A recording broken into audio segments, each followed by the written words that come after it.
jemi në 10 neqen më të gata, më të mirë të këtij muaji. Jemi në njërën prej netëve teke ka për këtij neqet të fundit. Dhe jemi në natën e 23 Ramazanit. Po ashtu jemi në natë Gjumaje, ku shpresohet ne jemi në përgjim të natës së Kapit. Dhe profeti sallallahu alaihi wasallam tregon ai se të vinte të 10 neqi i fundit të Ramazanit, pra shpëndonte brezin e tij. E të vinte natën dhe i zgjonte familjarët e tij. Pra ndryshe ishin këto netë të profetit sallallahu alaihi wasallam, dhe ndryshe do të jetë edhe për ne. Sa ajo shembulli që ne ndjeki për natën e Kapit, ja vlen që njeriu të përpiqet, ja vlen që njeriu sakrifikojë realimin në gjunjën e tij për natën e Kapit. Sepse mirësitë e saj janë të shumta. Adhurimet dhe punët e mira që bëhen në natë janë më të vlefshme tek Allahu i Lartësuar se një muaj. Pra imagjinoni një jetë të tërë, 83 vite, 4 muaj kësisht. Në natën e Kapit ndodhin mirësitë më të mëdha. Në të ndodhin përcaktimet vjetore. Ne dimë që ka disa lloje përcaktimesh. E para ka qenë para krijimit të qiellit dhe tokës. E dyta në Adem alayhis salam.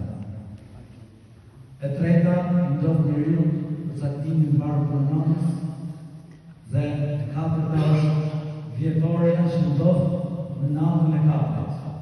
Natën e Kapit zbresin me lajket në tokë. Po zbritja me lajket në tokë nuk kupton se zbret mëshira, zbret rahmeti, zbret mirësia. E përmend profeti alayhis salam se numri i melajkeve në tokë pra natën e Kapit është si pra e krahason me numrin e kurve. Aq shumë. Dhe aq të shumë janë melajket në tokë. Patjetër që besimtari duhet të përpiqet në këto net më shumë se sa që mund të jetë përpjek në ditët dhe netët tjera të Ramazanit, sepse profeti alayhis salam tregon për të se përpiqej më shumë në këto net se sa që përpiqej në netët e tjera të Ramazanit. Dhe ne e dimë dhe kemi dëgjuar për përpjekjen e profetit sallallahu alaihi wasallam, që ai nuk ishte shembull në çdo aspekt. Dhe kur përmendën në fillim profeti alayhis salam i zgjonte familjarët e tij. Dhe këtu duhet të japë një këshill çdo vllai dhe çdo motrë, që më mundu në këto ditë të mbetura të Ramazanit me i këshillu fëmijët, familjarët, se ata bëjnë një lloj ndryshimi në këto ditë dhe në këto net.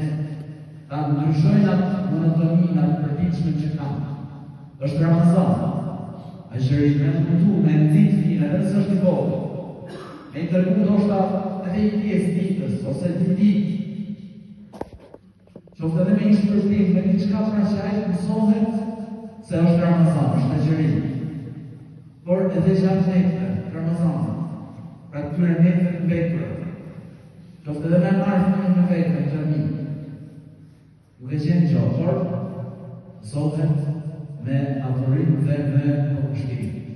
Besimtari dhe besimtarja dhe të përpiqet që në këto net ta shfrytëzoj me namaz, me lexim Kur'anit, me lutje. Dhe profeti sallallahu alaihi wasallam i mësoi bashkëshortës së tij, personit më të dashur në zemrën e tij atë lutje, që ne vazhdimisht të përsërisim, por ta mësojmë dhe ta mësojmë të tjerë. Allahumma innaka afuwwun tuhibbul afwa fa'fu anni. O Allah, i e falës, e do falë, më falë. Përsëritë, pra vazhdimisht të lutje dhe lutë vogël e qetësisë, që na mundësoj të arrijmë natën e Kapit, dhe siç e thash, sonte natën 23 ka pas prej sahabëve. ndërta Pilati, Zotë Shokë Shnashme. A ishte, Zotë Shokë Shnashme për saj. Ibn Abbasi në njërën për mendimet të ti, pra se kërkohet nata e katërit në natën 23 fraksionat në jetë